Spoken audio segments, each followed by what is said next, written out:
Also now like to welcome up back to the stage Gordon Price, who is going to lead you through a panel discussion now, and hopefully he's somewhere close by and he can introduce the panelists to you.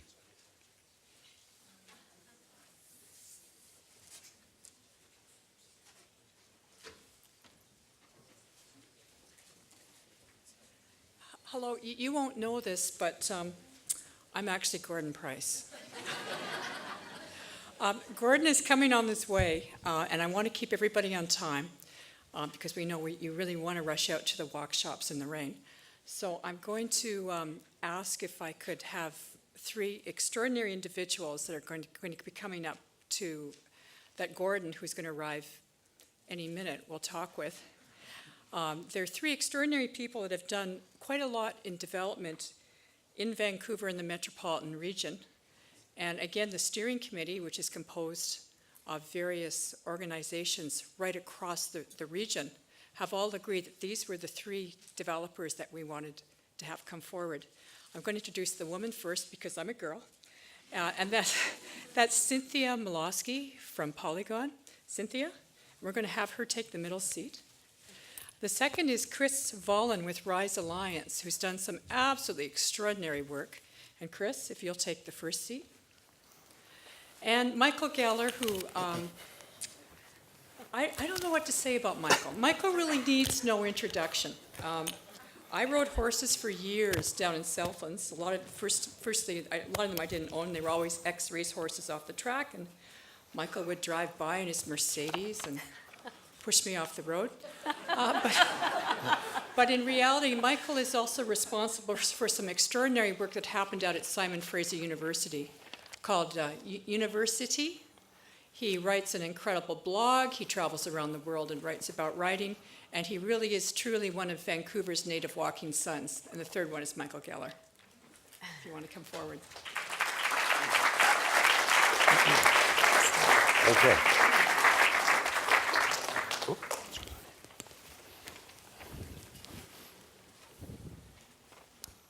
Now, Michael wants to sit on the left, but he's really to the right, so we've placed him there. So until Gordon comes running down, which I expect him to be running down any moment to collect this, I'm going to ask Mary Beth Rondo, who happens to just be walking down the stage at the absolute opportune time, also a member of the steering committee, to just start a conversation talking about development and walking, retrofitting the Auto City, and learning a bit more about how we can make walking more integrated in development and have it from two perspectives. One from the advocacy, what we as planners, architects, students, volunteers, people that are in the city lab can do, and secondly, what we can ask developers to do and how we encourage them to do it. Thank you, Corey. You're buying me a very large coffee. Yeah, Marianne is. You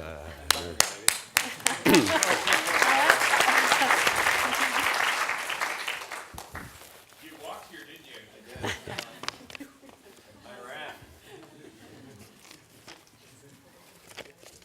Good job, Mary Beth.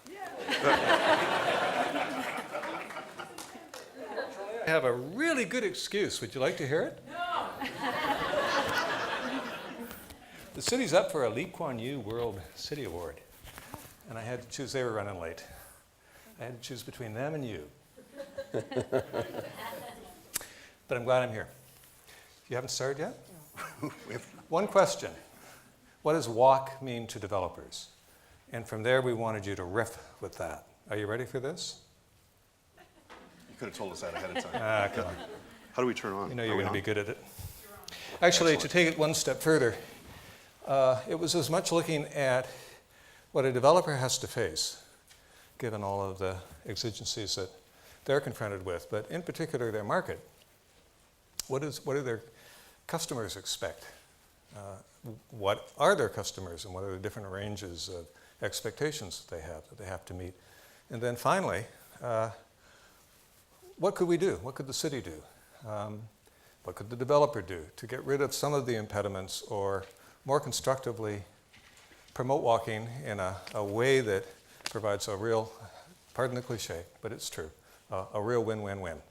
For the developer to make money, for the city to achieve its possibilities, and likewise the community, and then thirdly, the person who is going to live in this community, into this product. Fair game? Chris, you're on. Excellent. My name is Chris Vollan. I'm Vice President of Development with Rize Alliance, which is a local development firm. We do commercial and residential work, mostly in Metro Vancouver and mostly brownfield developments, urban by nature. I've worked for Intrawest Resort Development in the US, the Southwest US, for 7 years doing resort development, which you could argue is walkable as long as you can drive there. So to a degree, both companies I worked for, more so where I am now, focus on getting people out of their cars for their lives. I live 2 blocks east of here, whichever way that might be, in Gastown. I walk to work, I bike after work. I'm a complete urban rat. And I design and build homes for the people who want a similar lifestyle. When we talked about this earlier, my summation is we get walkable neighborhoods. We thrive on them in my business. So what are our challenges? And I think the history in Vancouver, we've gotten very good at building, starting with single-family homes 80 years ago, served by trams that we built, to apartments and now more often condominiums and high-rise condominiums in downtown. We've served a market that can live in those. What we're hearing more and more is, and we're starting to see it more and more, is that families also want to live in the urban setting, and we haven't traditionally done a good job of that. We haven't focused on it. But we're being told now, actually we're being yelled at occasionally, that we really need to focus on it.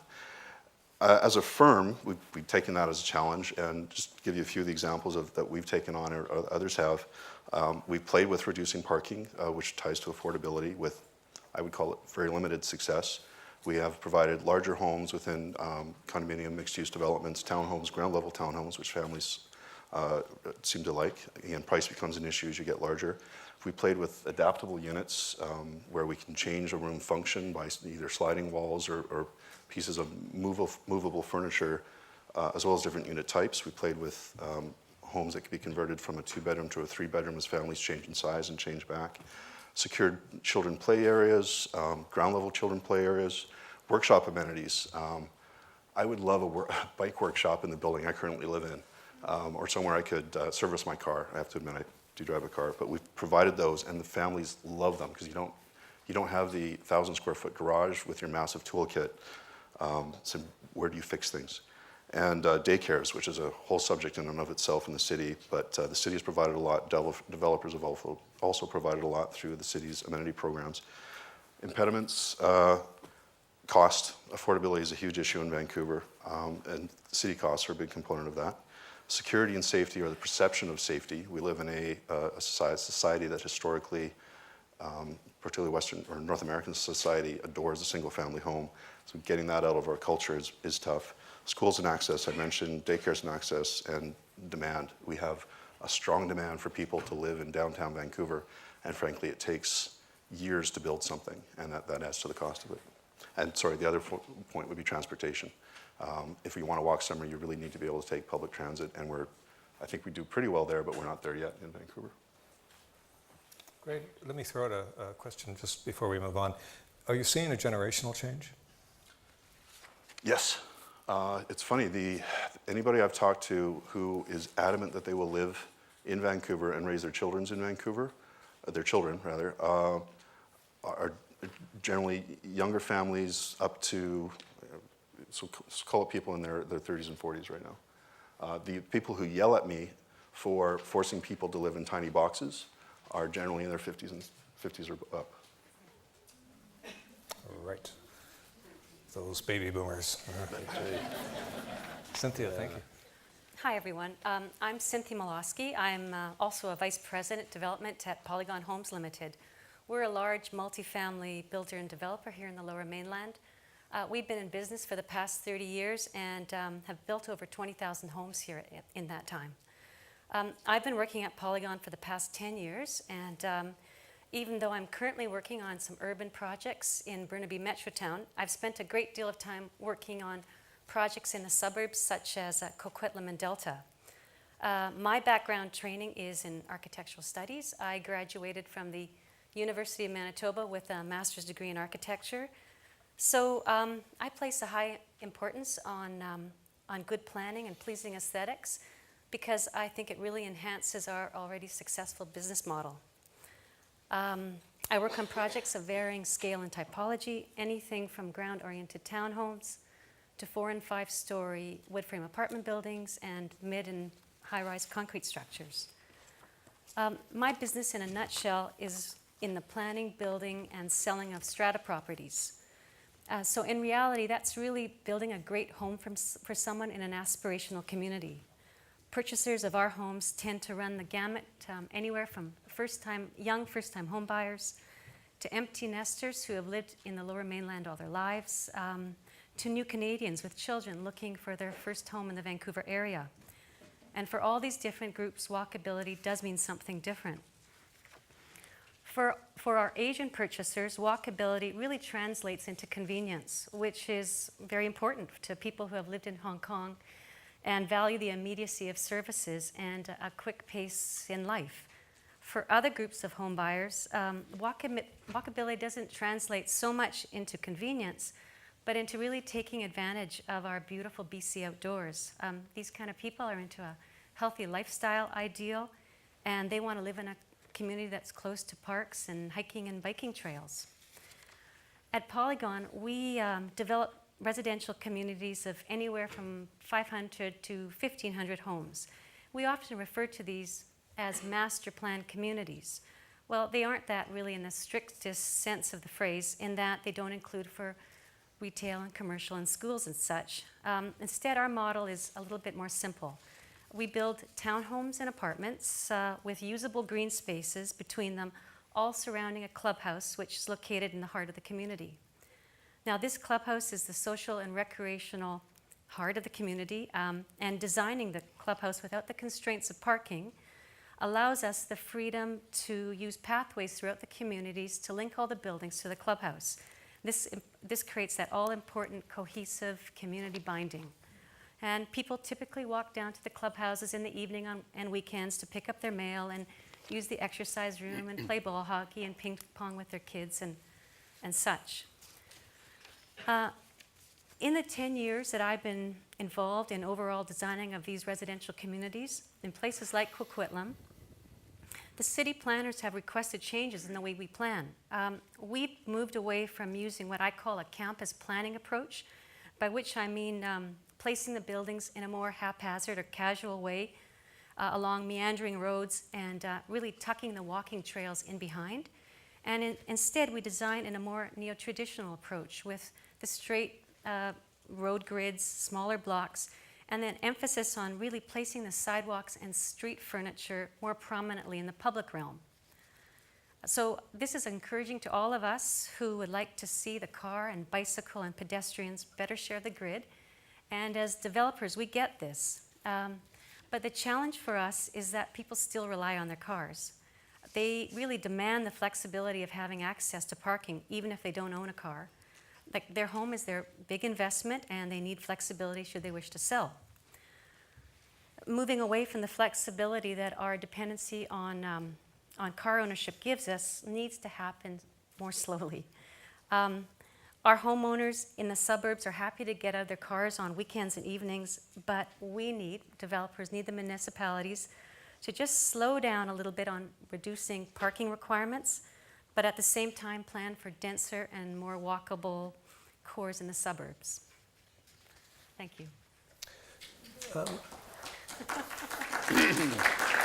Cynthia, I remember the transportation commissioner in Portland, a guy by the name of Earl Blumenauer, will mean something to a few people.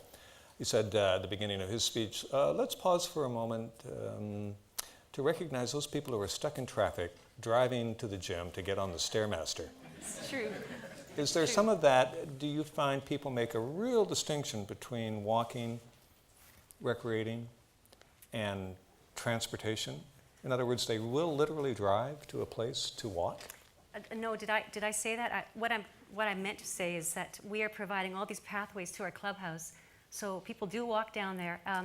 Gordon, the clubhouses are small enough that all these people couldn't possibly fit into the exercise room if they wanted to. So they might do a little bit of yoga or lifting weights, but I like to think they're doing a lot of their recreating in the green spaces surrounding these homes. Yes, but would they then make a distinction between, say, going shopping, theoretically, if the grocery store was about the same distance as it was to the clubhouse, do you think that they would drive there but walk to the clubhouse? I can't really answer that one. A lot of places in the suburbs are now getting better bus service. I'm sometimes down at Coquitlam City Hall, sitting in a little cafe there, and I'll see residents I know from sitting on strata councils up on the hill, where we've done a lot of work, come down, and I know that they've walked down to use the library. I think they'd like to walk more, but In other words, give them the opportunity and yeah, they'll take give them the advantage of it. opportunity. That's Okay. right. Thank you. Michael? When Sandy said, I need no introduction, I was reminded of something I heard last week. Apparently Henry Kissinger was speaking in Chicago, and the person who was introducing him said, "This is a man who needs no introduction, Henry Kissinger." And he got up on the stage and he says, "She's right. I don't need an introduction, but a nice introduction would be nice." So I'm going through withdrawal. This is the first time I've spoken in the last 2 years without a PowerPoint presentation. But I was having lunch with Alan Jacobs, and he told me that Elizabeth was going to talk about one of their favorite streets, so I decided I'll put up just one picture of one of my favorite streets. And this is a street at University, and it was designed in large part because in 2003, I attended a New Partners for Smart Growth conference in New Orleans. And as I was looking at the program on the way down, and I noticed there were all of these doctor this and doctor that, and I thought, these pretentious academics. But after I went to a couple of sessions, I realized these were real doctors. They were medical doctors. Oh, you made friends with so many people here. And they were talking about the correlation between good planning and good health.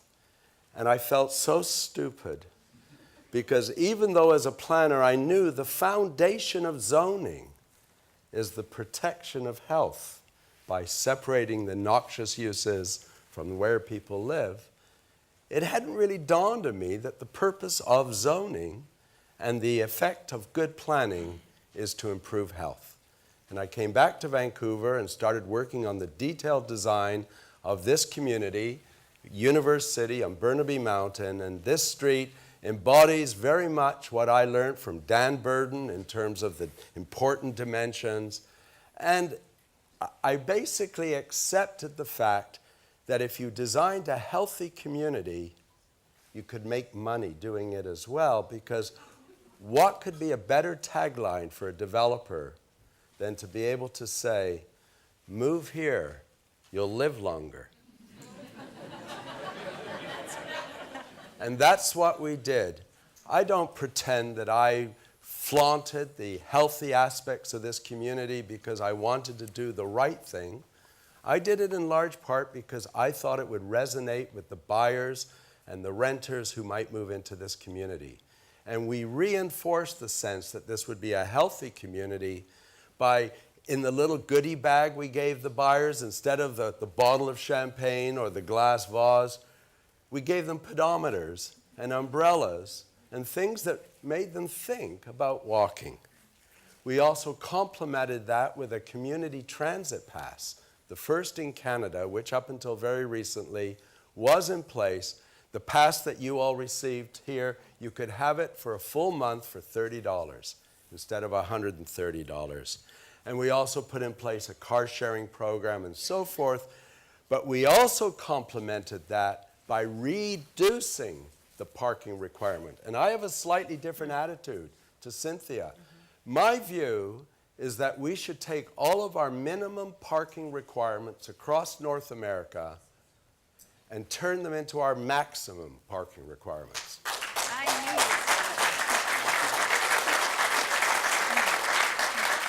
knew The other thing, though, I think we must do is in cities like Vancouver, which in many areas don't actually have minimum visitor parking requirements, I would insist on those.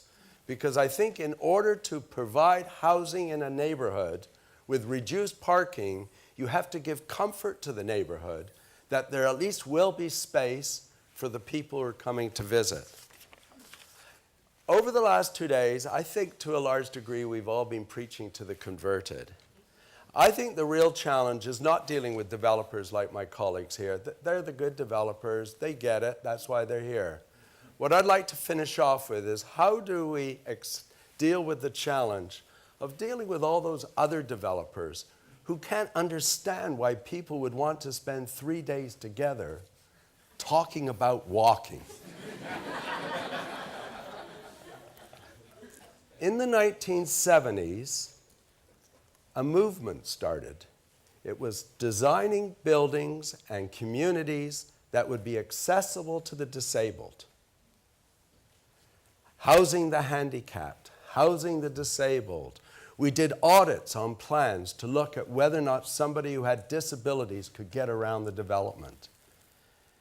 And 10 or 15 years later, we didn't need to do that anymore because everybody got it.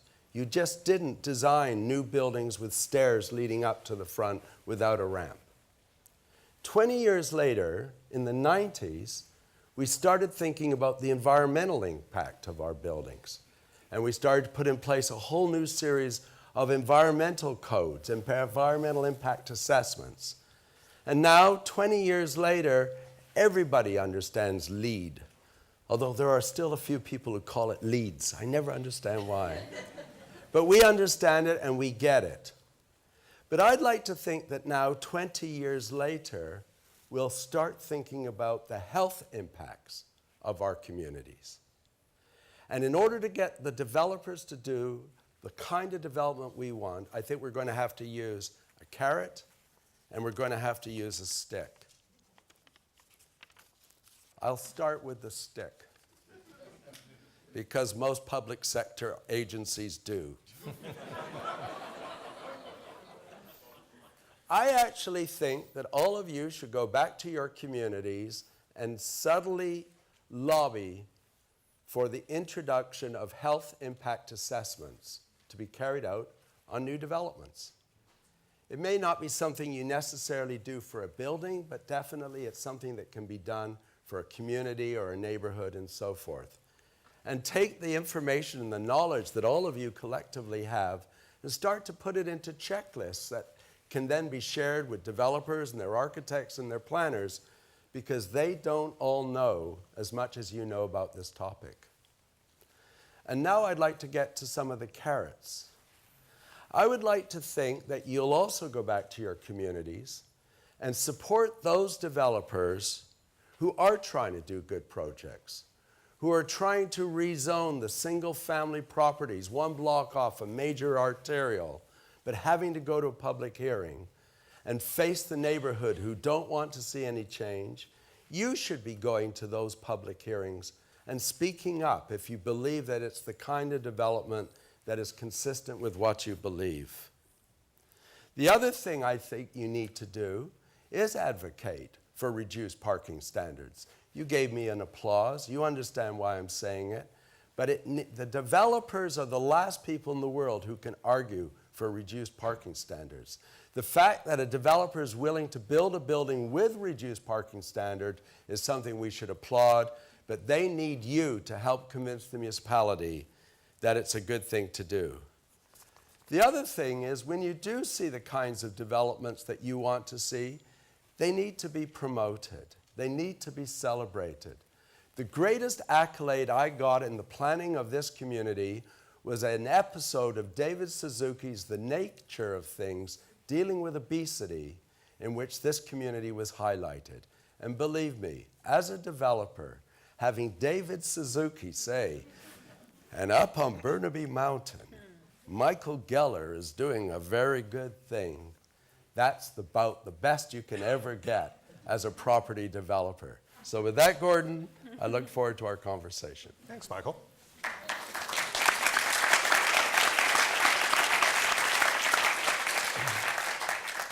I've heard it said that when it comes to designing buildings, particularly residential, it's not the architect that counts, it's not the developer, not even the banker.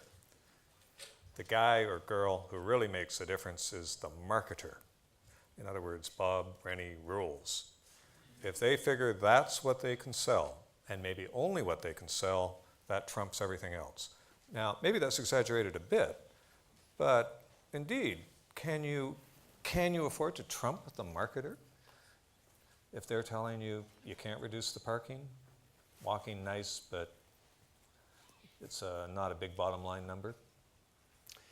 I don't think you can reduce the parking standards of a building if that building is removed from public transit, that there's no provision for car sharing, it's too far to walk anywhere. In those situations, and Cynthia builds in those situations, you have to be realistic about the parking. But there are some things you can do. You can, for instance, decide that you're going to price the unit much lower than you normally would because you're going to sell the parking space separately.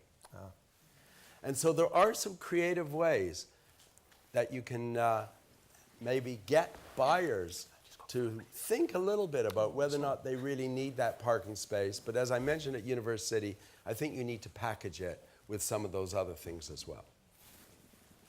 Chris, Cynthia? Is my microphone on? Yeah. Oh, okay. Or you could look at different, our municipalities could be a little bit more flexible on the type of parking layouts that they will approve, such as tandem parking. You know, tandem parking, for those of you who don't know, well, I guess maybe it's self-evident, one behind the other in a long slot of a garage. There are municipalities here in the Lower Mainland where if we provide 2 of those kind of stalls, they'll only count it as 1. And they'll require us to provide 1.5 stalls per home, and so we have to provide additional parking outside of a townhome development. That seems counterintuitive now. They should allow that type of flexibility. Chris? To your point, changing the marketing world is changing the direction of the Titanic. It's tough, but you have to do it and do it slowly if you're heading for the iceberg. We've built product with no parking. The reality is it puts our salespeople into a complete conniption because they haven't done it before. And it's a part of marketing is they're great at knowing exactly what they did the last time or for the last 10 years. They're not the best at looking forward realistically. That's our job, and that's the city's job and the planner's job. Tied to that, though, we've done now 2 projects with homes without parking in downtown Vancouver. And the unfortunate reality is purchasers, even with a rebate of 35 to 40,000, which is approximately our cost, will prefer the spot with the parking, partly for their own use and partly if they're looking at it particularly as an investment for resale. Yeah. So that's what you have to change. Yeah. That's what you have to change, is convince people, don't buy it because you think you need it for resale. By the time you go to resale, that parking space may be a liability, not an asset. And the one thing that has changed in Vancouver, and I suspect is changing in many of the other communities where people here come from, is up until 10 years ago, you didn't encourage people to use public transit. The bus was the loser cruiser. But it's changing now. We're not quite there. People are starting to use SkyTrain. If we get trams and streetcars, they'll use those. The bus is still considered an inferior form of transportation, but it is changing. And I think that's why you do need to just start to change attitudes. And now I think it's becoming quite chic to not own a car. He boasts about the fact he doesn't own a car. He's a failure in the eyes of most real estate developers. Is that what I said, Michael? Like a little mini convertible? Actually, if I said I walk, I do own a car. Doesn't use a car. It's not a great car. But I think the attitudes are changing. And I think it's going to take a while. It's both generational and I think experiential in Vancouver. I think when we put the Broadway line in, for instance, if and when, the Translate guy's still here? When that happens, we have a loop that creates a much more accessible Vancouver, and then we can argue for homes along Broadway and even downtown, you can access those neighborhoods without needing a car. Many cities in the world have that type of system where you wouldn't dream of having a car. You wouldn't ever want one. We're not quite there yet. Gordon, there's two people that we haven't talked about who I think may turn out to be the most significant players in this whole discussion. One is the policeman, and the other is the parking lot operator. And the reason I say that is because as drinking and driving laws become more and more restrictive, more and more people, especially people of my generation and people like me, want to move. We don't want to live in houses where we can only get to them by car. That is a very important thing that I don't think should be underestimated. The other is, no matter how wealthy you are, you resent like hell paying $24 to park somewhere for 3 hours. And that's what's happening as well.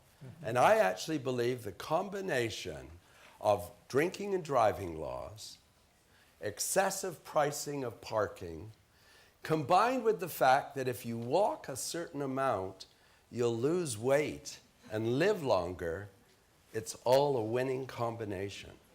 And we can market that.